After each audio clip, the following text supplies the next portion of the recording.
নমস্কার বন্ধুরা, ল্যাডল স্পুনে সবাইকে স্বাগত জানাচ্ছি। আজকে ইলিশের আরেকটা রেসিপি নিয়ে এসেছি। আমাদের চ্যানেলে ইলিশের আরেকটা অন্যরকম রান্নার রেসিপি রয়েছে।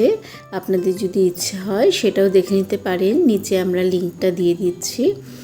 আজকে বানিয়েছি ইলিশটার ভাপা। ঠিক যেভাবে আমি বানিয়েছি এবং যতটা পরিমাণে দিয়েছি, বন্ধুরা একবার বানিয়ে দেখতে পারেন যে টেস্টটা কেমন লাগে। আমার মনে হয় সবার খুব ভালো লাগবে।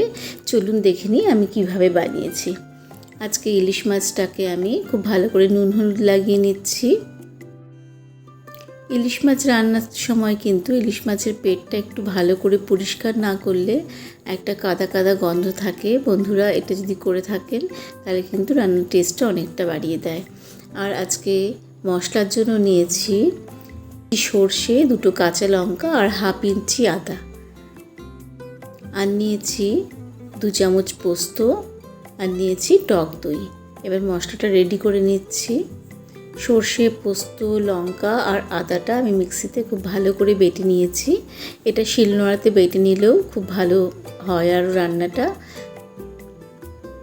এবার আমি সমস্ত মশলাটার মধ্যে জল দিয়ে এটাকে ছেঁকে নেব। সর্ষের বাটাতে যদি আমি সর্ষের রাফিসটা ফেলে দিই তাহলে কিন্তু সেটা অনেকটাই আমাদের পক্ষে উপকারী হয়, কোনো রকম প্রবলেম হয় না খাওয়ার পরে। এবার খুব ভালো করে জল দিয়ে আমি মশলাটাকে ভালো করে ছেঁকে জাস্ট ওই খোসাটা, আমি সর্ষের খোসাটা ফেলে দেব। আমি এই প্রসেসটা আরও একবার দুবার আমি মিক্সিটাতে জল দিয়ে ঘুরিয়ে নিয়েছি। এবার একটা টিফিন বক্সের মধ্যে মাছগুলো সাজিয়ে দিচ্ছি। আমি কিন্তু অলরেডি একটা কড়াতে একটু জল দিয়ে বসিয়ে দিয়েছি লো ফ্লেমে প্রিহিট করার জন্য।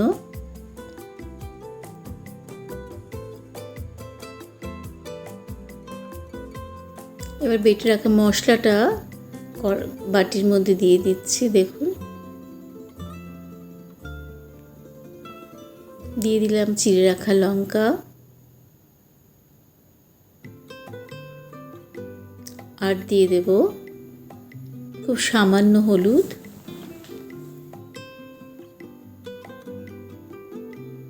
একটু নুনও দিয়ে দিলাম। আমি বাটার সময় একটু নুন দিয়ে বাটি, তাই জন্য একটু আন্দাজ করে নুন দিলাম। আর মাছগুলোতেও নুন হলুদ লাগিয়েছিলাম, ওই জন্য নুন আর হলুদ দুটোই আমি খুব সামান্য পরিমাণে দিলাম।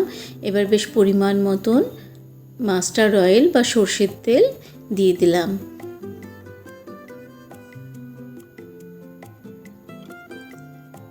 জলটা ফুটে গেছে।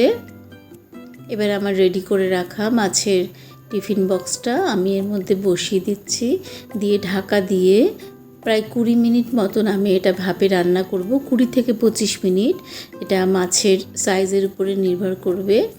তারপরে দেখুন 20 মিনিট পরে নামিয়ে দেখছি যে কেমন হয়েছে। একটু ঠান্ডা করে নিয়ে আমি এটা খুলব, নাহলে ভেপারটা আটকে থাকার জন্য টিফিন বক্সটা খোলা যাবে না।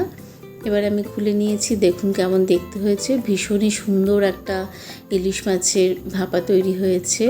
এবার সার্ভ করে দিচ্ছি।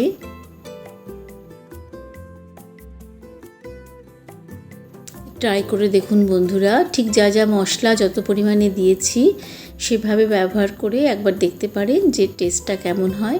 অনেক ধন্যবাদ আমাদের সঙ্গে থাকার জন্য, ভিডিওগুলো দেখার জন্য, আর সবাইকে সাবস্ক্রাইব করার জন্য অনুরোধ করছি। দেখা হচ্ছে পরবর্তী কোনো রান্নাতে।